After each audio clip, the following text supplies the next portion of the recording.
Bill Wellness Experience, episode 13. Here we go.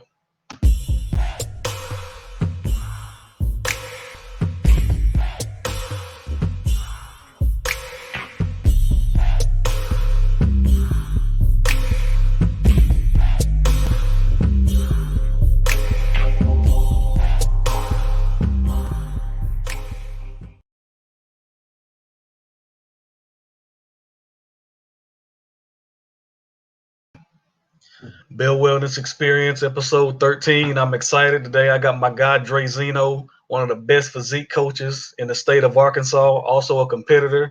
So I'm going to bring him in so we can chop it up a little bit. Hey, Dre, appreciate you good, having me, man. man. Oh, man, it's no problem, man. Appreciate you coming on. Oh, yeah, Yeah, congratulations definitely. on your show.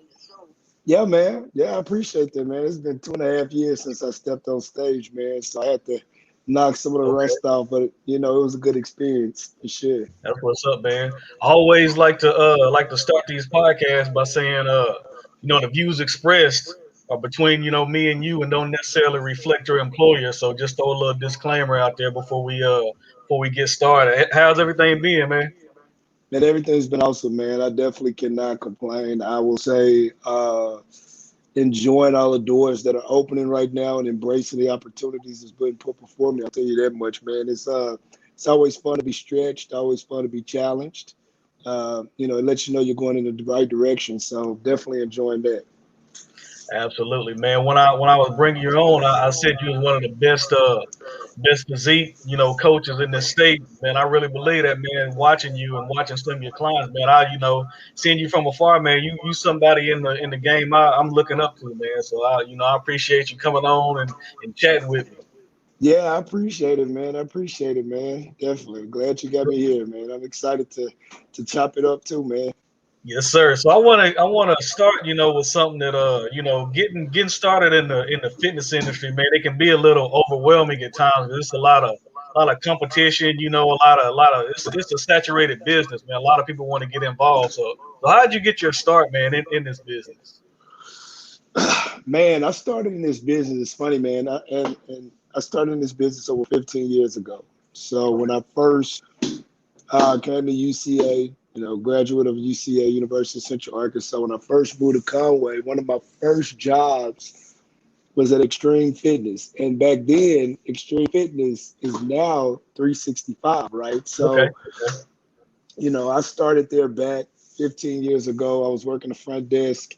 And at that time, I wasn't fully into fitness as I am now, but I was getting my feet wet. So I had started to get a routine, started to have a cadence where I was working out, trying to learn as much as I can. I was picking the brains of a lot of people that were already heavily saturated in the fitness industry. So, 15 years ago, I started there. And about 2001, 2002 is when I really started to take it serious. That's when I started going and doing the certifications, the National Academy of Sports Medicine, Precision Nutrition, the Brook Bush Institute for Corrective Mhm. Exercise. I started going through all these different certifications to really learn and hone in and understand the craft. And what I learned is how complex and how much information is out there, right? And so when you really start to get into the science-based approaches to Mhm. nutrition and start getting to those science-based approaches to exercise science, that's when you really start to hit your stride because you go through these moments where you're using your knowledge that you get from YouTube or you're using knowledge that you get from your gym bros in the gym, and Mhm. you really don't have those tried and true methods that are science backed and science based. So, Mhm. my advice to people that want to get into the fitness industry, because it's saturated, only about 10% of the people that are actually in the industry have taken the time to really learn the craft. Yeah. It's one thing to be able to do it and to do it in a video format and for people to look at that and say, wow, that person knows how to work out. It's another thing to know Mhm. why you're doing it. Yep. And Yep. so, it's really important that you learn as much as you can. And when you do learn what you can, you find where your niche is at in that learning process. Because Mhm. because one person may specialize in one thing doesn't mean that that's your specialty. So, Yeah, yeah. learn as much as you can and find your niche. That's my advice to the people that are trying to get into the fitness game. Yeah, that's great advice, man. Like I said, when I first started out, man, I wanted to train just like athletes, like track, football, that type of thing, and I hadn't trained one athlete because that's not the niche that I was like.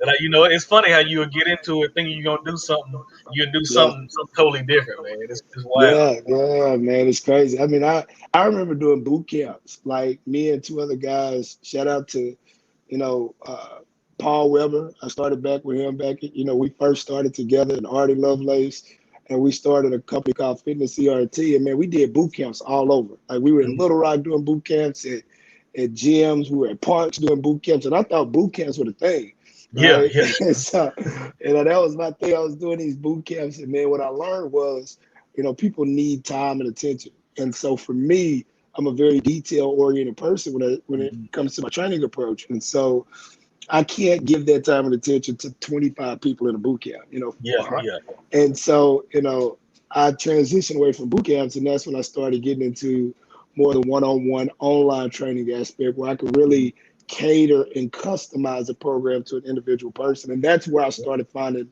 that I really fell in love with fitness when I was able to, take an individualized approach to each person. So, yeah, yeah, man. Doing those boot camps, man, will wear you out too. Like you do a few of those man, a week, man. That'll really burn you out, man. Like yeah, yeah, you got to be smart with it. Like yeah, when I was working in my last job, I was doing like 12 a week. Like yeah, it was crazy. I had to take a yeah, break from the classes and man. do one on one. Yeah, you got to have a passion for it, man. I follow a lot of trainers, man, that do these huge boot camps. And I mean, they'll have 50 to 100 people in the boot camps. And while, visually it looks amazing, like it looks fun, I know the work that goes into it. So shout Yep. out to all the trainers that do boot Yes, camps. sir. Shout out Yes, to sir. all the coaches that have a passion for that because it's definitely a need, but I wasn't the person to fill that need.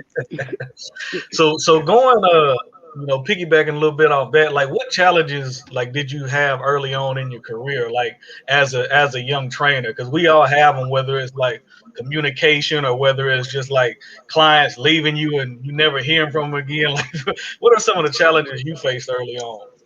Man, it's just building that community, building that base, man. You come into it and you thinking you're gonna put out an ad and people are just gonna flock to you, right? Yeah. And it's not the case. I remember having, starting off and only having like 4 clients. And I was excited Mhm. first of the month, to get those cash payments, $200 for those 4 clients. And I was doing hour and a half long sessions for each one. And Oh wow. yeah, it was crazy, man. I was just learning. So my biggest challenge was, finding a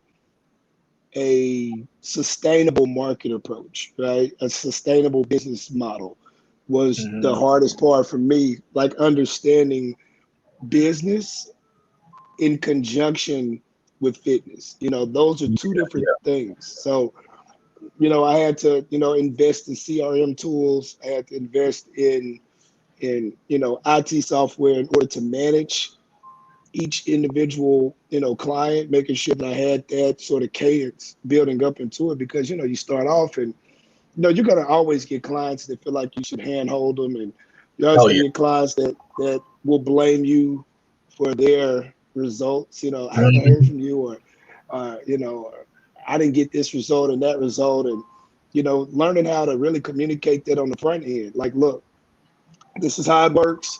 This is what you're going to get from me.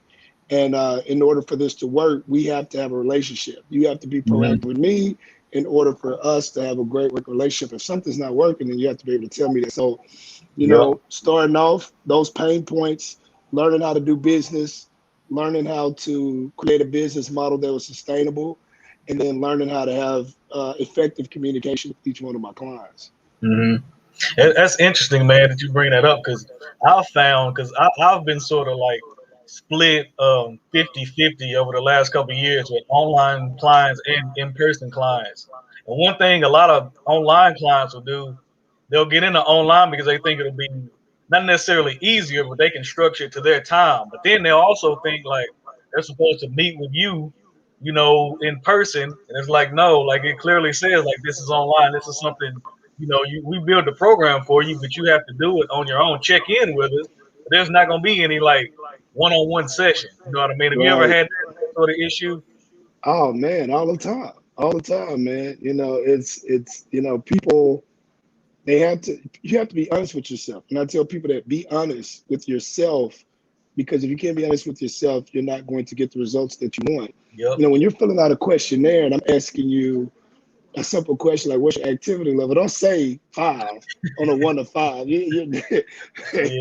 I know you're not a 5. You know what I'm saying? Hmm. But you're saying you're a 5, and I'm asking you, how autonomous are you? Like, how self motivated are you? Oh, I'm extremely self motivated. I go to the gym every day.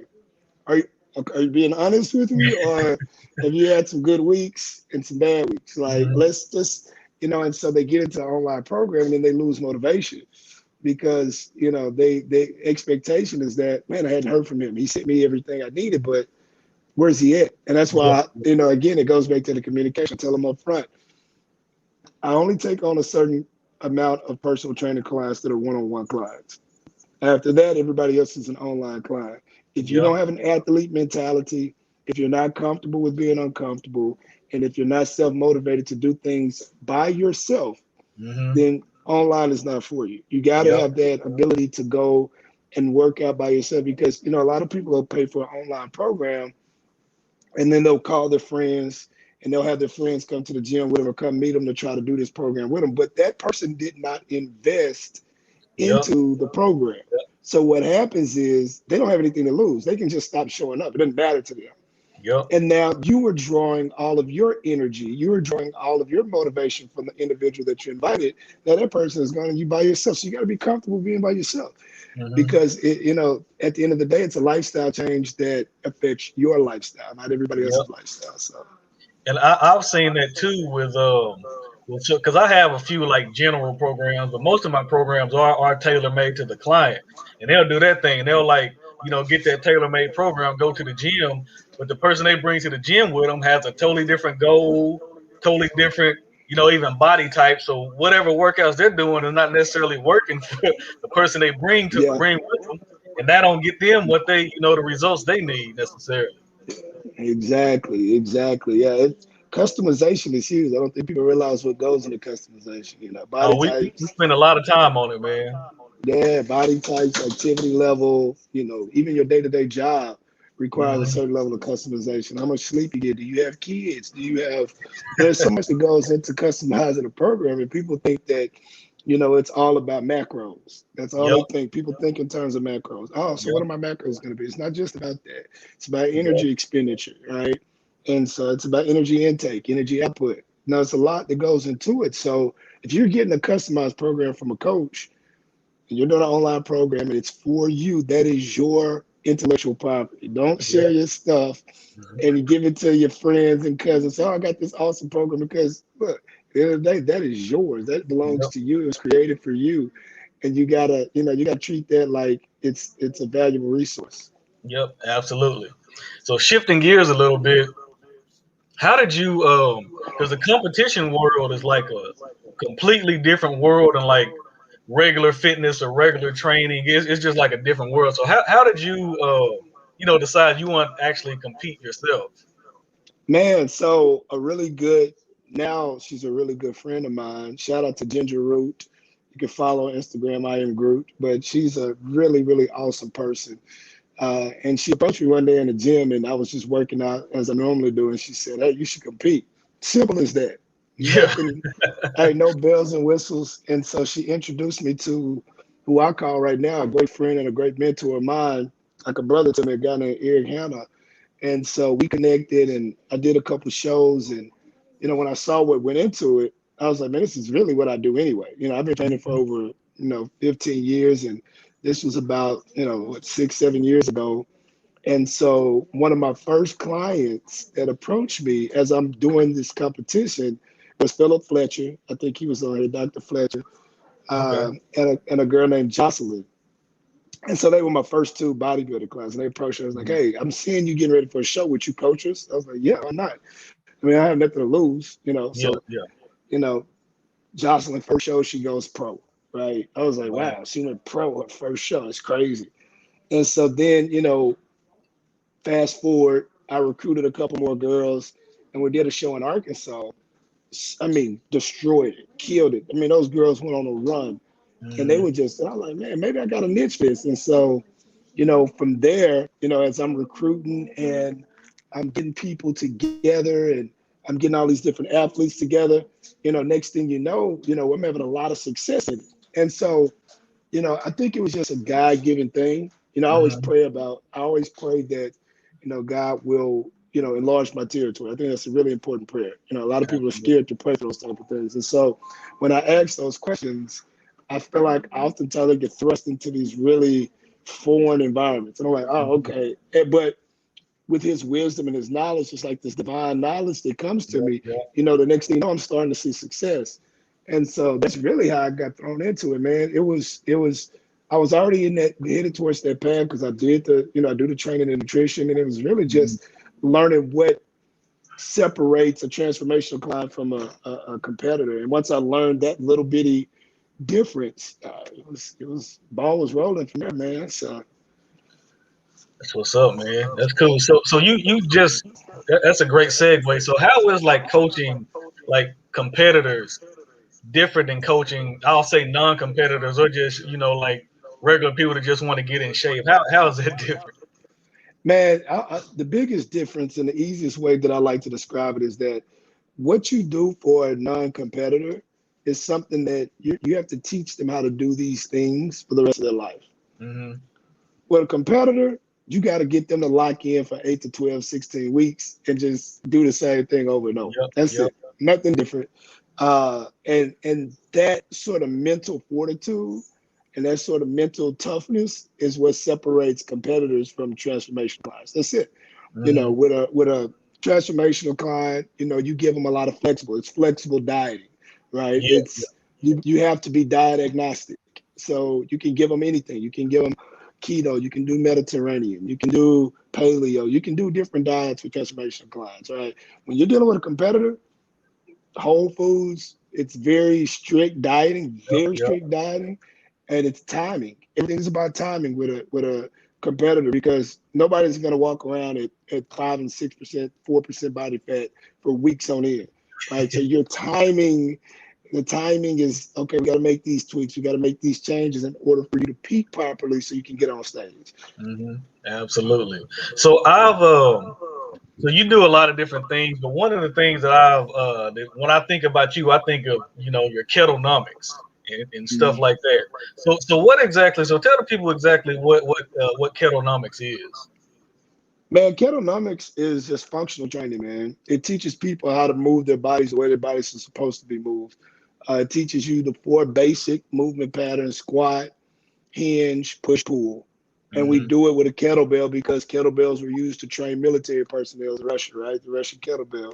Yep. And so, what better piece of equipment, a mobile piece of equipment that can be used functionally for every plane of motion and to go through every movement pattern but a kettlebell. So in its simplest form, it's teaching people how to move their bodies properly. Gotcha. My clients hate seeing kettlebells coming, man, because I love using them. 'Cause, I mean, you Yeah, can use them for damn near anything. Like I love them. exactly. Yeah, exactly, man. It's the gym of the gym, man. Yep. Yep. Yeah. So are you still in Conway right now? Like you still train in Conway? Yeah, yeah. So I still train at Sync Fitness. Okay. Okay. Yeah, still train at Sync. Um, and I do online clients. I got a couple clients that I still train. I only train a couple days a week just Okay. because of my schedule, Tuesdays and Thursdays. But yeah, I still train in Conway at St. Fitness. Sync Fitness, man. Shout out to Warren Martin over there. Warren Martin, yeah, Yeah, yeah, man. He been in the game longer than anybody I know, man, in man. Arkansas. I'll tell you that Yeah, much. yeah, Yeah. man. He definitely got that's the man right there. Yeah, that So guy's an encyclopedia, man. yeah, absolutely. So how do you feel like the gym like helps you like mentally, like throughout the day, throughout the week? Like what is that? How do you feel like it helps you? Um, I mean, it shows you what it means to accomplish goals, right? It takes you from end game mindset. Everybody has an end game mindset. Everybody Mhm. thinks that, mentally you have to, or financially, emotionally, spiritually, whatever it may be, that you have to get to an end game. But in the gym, there is no end game. It's a lifestyle, right? It's something that you do every single day, day in, day out. And sometimes it can Mhm. become extremely monotonous.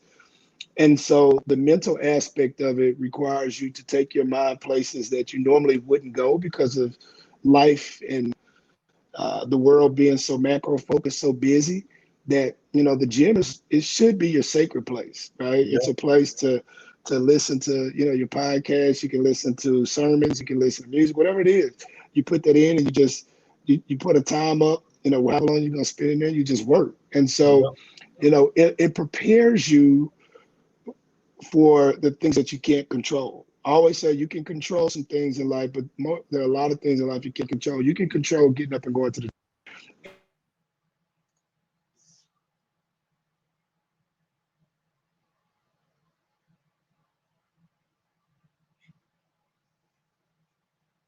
I think we lost your audio just in. let me see. Can you? There we go. Yeah, yeah, I We got you now. good? Yeah, Okay. yeah, yeah, Perfect. yeah. Perfect. So that ability to control that area of your life and day in day out see progressive changes. Mentally that just prepares you again for the things in life that you can't prepare for. Absolutely. So this right here is sort of a two-part question. Like, what do you hope to accomplish in the future as like your personal goals and also like for like your business?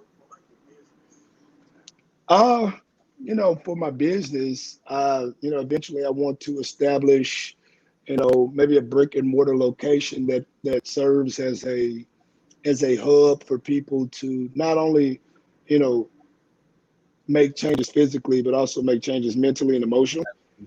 Um, you know, a multifaceted brick and mortar establishment where we have, mental health professionals as well as the physical fitness professionals, so that we can really attack every area that a lot of people struggle with. Right. That's one of my business goals here in the future. Personally, I'm just getting back into competing. Honestly, um, hopefully in the near future, I'll go and start competing and heading down that road to compete for my IFBB pro card. That's one of my short term goals. And really, I want to get a program together where I can really start helping, to train up the next generation of trainers too. That really, again, that take that science based approach, and not just that, you know, clickbait approach where they're just trying to get clicks and likes. So yeah, those are some of the goals that I have for Zeno Fitness in the future, and Yeah, that, also, get my team. We're starting to get back rolling. My girls, my okay. guys are starting to get back on the stage. So make some more pros out of them too, for sure. Absolutely. Yeah, that's one of the things, man, with the social media era, man. There's so many bad trainers that go just for clickbait and just go for. I mean, it's just as a client, like seeing that, man, it would be hard to because sometimes it's hard to figure out what's real and what's not. There's so many trainers out here that just scam, clients out of their money. It's bad. Oh man, it's terrible, man. It's terrible, man. I get online sometimes and I see people. Some women are surgically enhanced. Some guys are using PEDs. Yeah. And nothing's wrong with either one of those things. I want to make sure I give that disclaimer, but I think you have to be there. They have to be open and honest about it, so that people don't get the mentality or the mindset that these goals are accomplished a Hmm. certain way when other people really took a different route or a different road to get Yeah. there. It's Yeah. okay, but you have to be honest with people, because now people are playing this game of comparison. And then when they're not getting these results, it's affecting their mental health, man. It's affecting Yep. their psyche. So we got to be real about what you're doing and how you're going to help people get to their goals. Absolutely. So you mentioned earlier about your goal is to get your pro car IFBB. So what's sort of like the journey you would take? So like if you're just starting out and you're interested in that, like what's sort of the path like to get to that level? Man, for the average individual, man, a lot of different things play a part in it. What's your background? A lot of athletes have a easier role. Collegiate Hmm. athletes, people that play sports in college have such a much easier role because most of them come into it with a competitive mentality, right? Yep. And then on top of that, the physical part of it is something that they're used to. Genetics play a part. Nothing can beat hard work, though. You can take two guys, one is genetically gifted and has zero work ethic. You can take a guy that has zero work ethic that's genetically enhanced. You can put these two guys up against each other. I hope I said that right. But the guy that has the most work ethic at some point, he can pass that genetic freak, right? Yep. So, it takes a combination of genetics and it takes a combination of work ethic. And then you have to, have a great coach, somebody that you can relate to. Just because somebody's a good coach doesn't mean they're a good coach for you. You want to Yep. make sure Yep. you have a coach that you can have conversations with, that you can have a good relationship with. And then it's just a matter of getting in shows and getting nationally qualified, and to become nationally qualified, you have to do a show that allows you to place top five. Once you place top five, then you can go to a pro qualifier. You have some people that jump right off the porch, man. 2, 3 shows in, they go pro.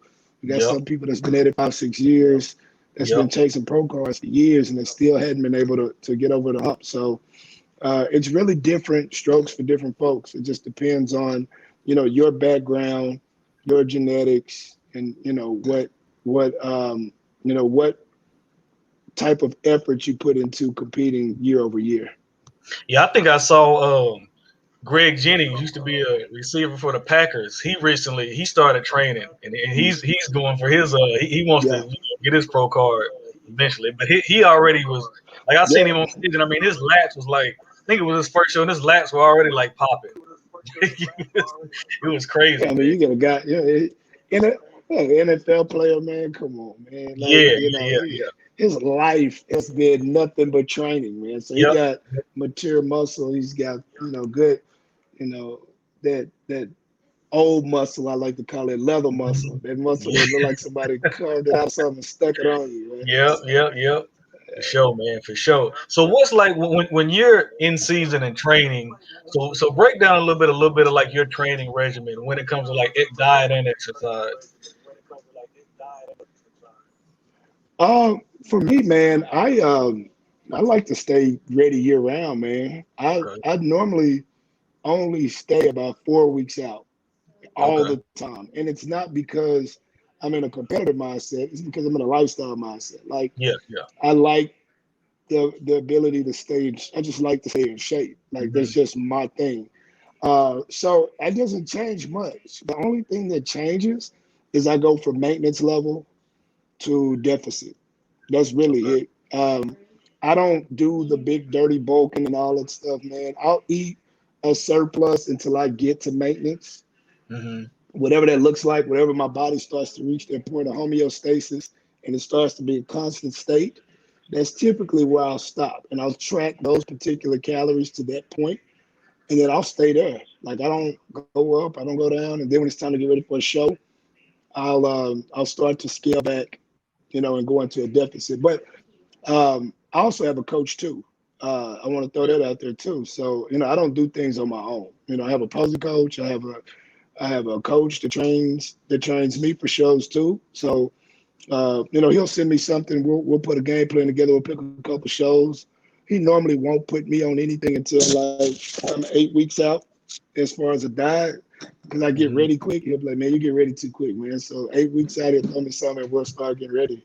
But yeah, it doesn't change much. I'll just, like I said, I'll either go from maintenance levels to a deficit level.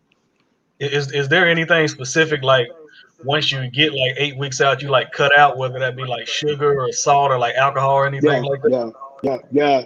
I cut out all simple sugars. I cut out all alcohol. I reduce sodium. I never cut sodium. I just Yeah. reduce it.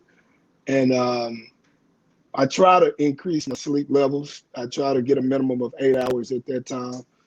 And then, you know, that's it as far as nutrition. That's the only thing I do differently. And of course, I put a cap on the amount of calories I take in for a refeed meal. Okay. Normally I don't count it. I just eat it. Yeah, But yeah, when yeah, it's when I'm in prep, I put a cap on it and then I put a time frame in between those meals, a specific time in between those meals. And then I take on a lot of recovery efforts too. So I'll start doing more cryotherapy, more stretching, more massage therapy, more grasping, helping things like that when I'm in that competition mode. So Okay. Cool, cool. So what do you like to do? What does Dre like to do like outside of like fitness and like what do you like to do just like, chilling with your family? What do you like doing? man, I'm a big family guy. I like to spend time with with my wife and kids. I got two daughters, so they keep me going. Um, I'm a big anime fan, man. So I'll sit back Okay. and watch anime like all night, all day. Um, you know, I'm recently been talking to my best friend, one of my good buddies.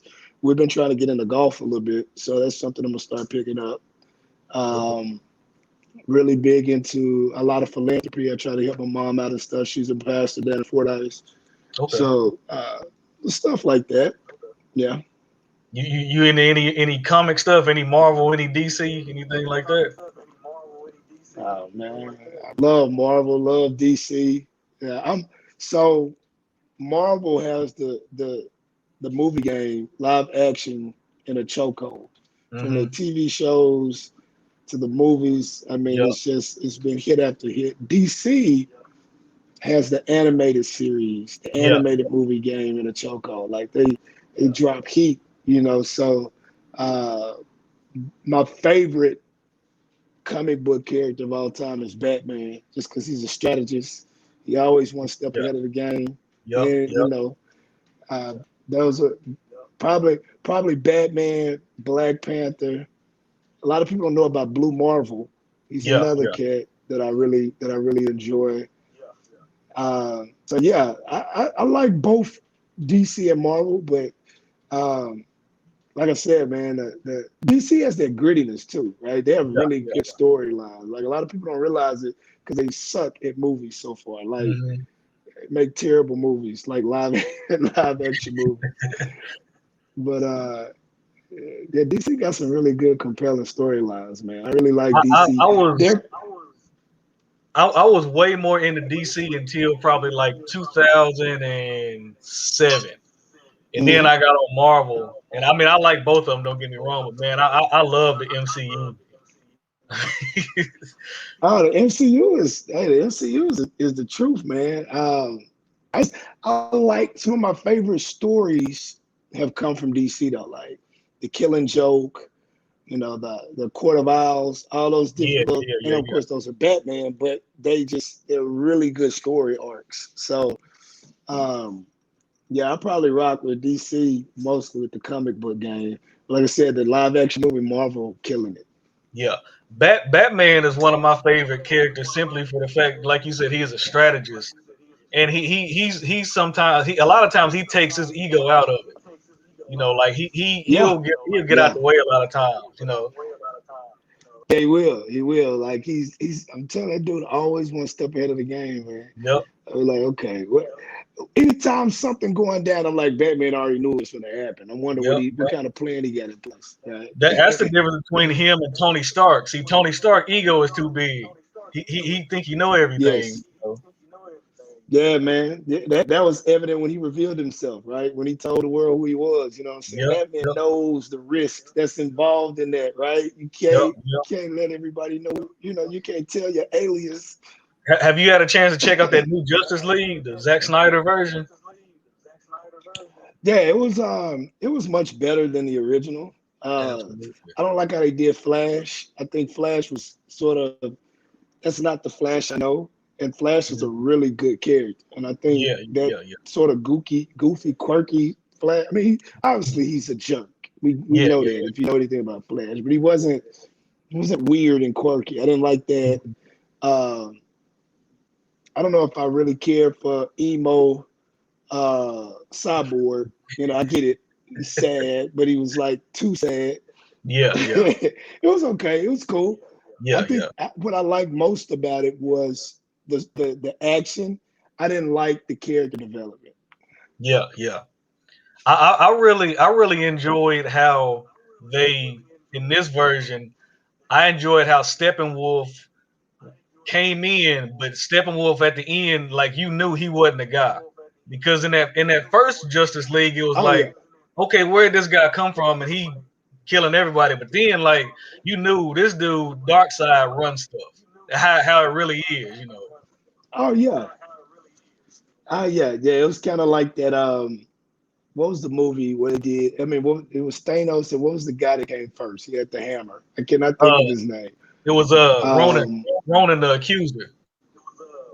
Ronan the Accuser, right? Yeah, So it was kind of parallel to that, like you know what I'm saying? Like we all knew Thanos was that guy. It was like, yeah, all right, yeah, this yeah. is just a filler, and that's they kind of popped off like that, which was dope. I'm hoping though they work out some kind of deal because I mean there's so many unanswered questions. Like they can't just leave it like that. They have to WB and Zach. Hopefully they can get together and work something out to where they can finish like the series, man. And they could at least give us a trilogy out of it, man. They Yeah. introduced Martian Manhunter at the end, which I don't. It was a terrible CGI job. I mean, Oh that was yeah. horrible. They could have done so much better with Martian Manhunter because I think he's a dope character too. But Oh I yeah. do like how he was kind of in the mix the whole time.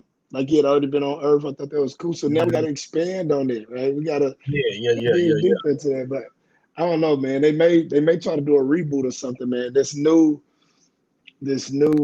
Batman trailer is insane with the Riddler. So I don't know if Yeah. he's gonna be a new Batman, if they're gonna do maybe sort of like a multiverse or a Flashpoint paradox where they reset the timeline. I don't know, but they got a lot of directions they can go. Yeah. Question is, are they gonna do it? I don't know. I really like looking back. I wasn't crazy about Ben Affleck as Batman at first, but looking back, I really enjoyed his version. He was the Dark Knight. Yeah, he was the Dark Knight. Yeah, he was definitely that old gritty, grumpy, you Yeah. know, life full of regrets, no country for old me and Batman. That's what he was. Yeah. That's Absolutely. what, So, man, how can people find you and get in touch with you if they're interested in training or just talking to you about something in general? yeah, man. The best way to reach me is Zeno Fitness on Instagram. Zeno Fitness. That's the easiest way. We can share contact information. Um, that my website, everything is on my IG page. I check it throughout the day constantly. So that's the easiest way to get in touch with me. Okay, cool, cool. And are you? Did you say you take clients periodically? So are you taking clients now? Yeah, so I am accepting online clients at the Okay, moment. I don't have any one-on-one, no face-to-face personal training sessions at the moment. That can change at any time, but I right. am definitely taking online clients right now for sure. Okay. So, Cool, cool, cool, man. Well, I appreciate you, man, coming on and hanging out with me, man, telling people a little bit about yourself, a little bit about your story, man. yeah, I appreciate you having me, man. I've been following you for a long time. I was just waiting. I said, I know my boy Petey gonna hit me up, man. I Oh know, and yeah, I gotta get on the podcast, man. I love most yeah, definitely, definitely. man. You keep doing what you're doing too, man. I've been Yeah, I've been planning on getting you on for a minute, man. I'm glad we got together. yeah, yeah. Yeah, man. We've known you since college, man. You've been doing your thing too, so you keep it up as well, man. Much love. Yeah, man, I appreciate it. And I am going. I'm reaching a point in my life where I need another coach in my ear for more accountability. So I plan on getting with you, man, and letting you hook up something for me too, because I got enough clients to where they drive me. They keep me busy, so I need somebody else helping me, do my own personal stuff. I got you.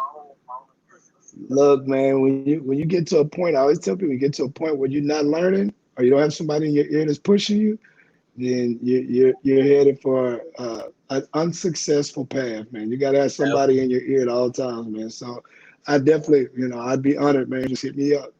Absolutely. And I don't have any problems, what I'm saying, working out by myself. That's never been an issue. I love working. That's me Yeah, time. I yeah, look at yeah. I it. know. Yeah, exactly, right. But So, yeah, man, you enjoy the rest of your day, man, and let's get together and do some work, man. all right, man. I appreciate it, man. And again, thank you for having me on, man. No problem, man. Talk soon. All right, take care. All right, Yes, man. sir. That was my guy, Dre Zeno, owner of Kettlenomics and Zeno Fitness. If you like this episode, like, subscribe, share. This is episode 13 of the Bill Wellness Experience. See you soon.